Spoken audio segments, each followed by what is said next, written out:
Konfrontasi Indonesia-Malaysia, konflik ini berawal dari keinginan Federasi Malaya atau lebih dikenal sebagai Persekutuan Tanah Melayu pada tahun 1961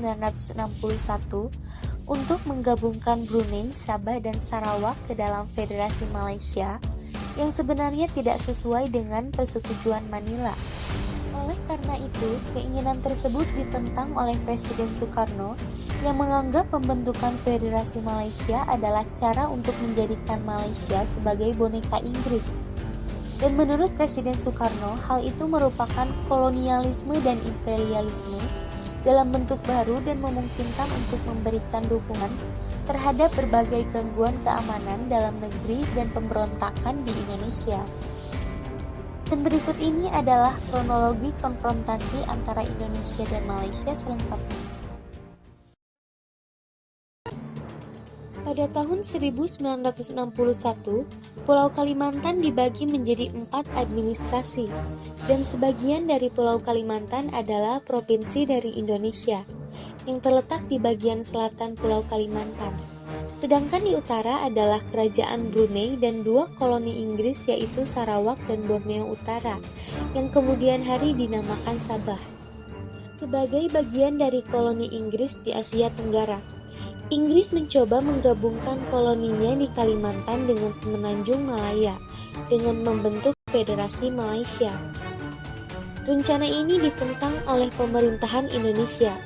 Presiden Soekarno berpendapat bahwa Malaysia hanya akan menjadi sebuah boneka Inggris dan hanya akan menambah kontrol Inggris di kawasan ini, sehingga bisa mengancam kemerdekaan Indonesia.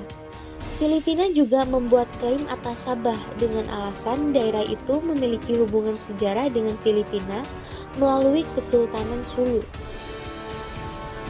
Filipina dan Indonesia secara resmi setuju untuk menerima pembentukan Federasi Malaysia apabila mayoritas di daerah yang hendak dilakukan dekolonial tersebut memilihnya dalam sebuah referendum yang diorganisasi oleh PBB. Tetapi sebelum hasil dari pemilihan dilaporkan, Malaysia memandang pembentukan federasi ini adalah masalah dalam negeri dan orang luar tidak seharusnya ikut campur. Tetapi pemimpin Indonesia melihat hal ini sebagai pelanggaran atas persetujuan Manila dan sebagai bukti kolonialisme dan imperialisme Inggris. Pada tanggal 20 Januari 1963, Menteri Luar Negeri Indonesia Subandrio mengumumkan bahwa Indonesia mengambil sikap bermusuhan terhadap Malaysia. Lalu pada 12 April, sukarelawan Indonesia yang sepertinya pasukan militer tidak resmi mulai memasuki Sarawak dan Sabah untuk menyebar propaganda dan melaksanakan penyerangan dan sabotase. Kemudian di tanggal 3 Mei disebut rapat raksasa yang digelar di Jakarta, Presiden Soekarno mengumumkan perintah Dwi Komando Rakyat atau Dwikora. Ketegangan dua belah pihak ini pun juga berkembang di Selat Malaka. Kemudian para perusuh membakar kedutaan Britania di Jakarta. Beberapa ratus perusuh merebut kedutaan Singapura di Jakarta dan juga rumah diplomat Singapura. Sedangkan di Malaysia, agen Indonesia ditangkap dan massa menyerang kedutaan Indonesia di Kuala Lumpur. Di sepanjang perbatasan di Kalimantan, terjadi peperangan perbatasan. Lalu Indonesia dan pasukan tidak resminya mencoba menduduki Sarawak dan Sabah.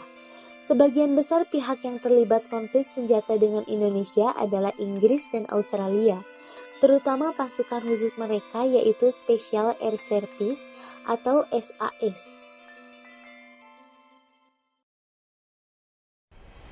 Setelah melalui berbagai pertempuran yang sengit dan saat menjelang akhir tahun 1965, Jenderal Soeharto memegang kekuasaan di Indonesia setelah berlangsungnya G30 SPKI oleh karena konflik domestik ini.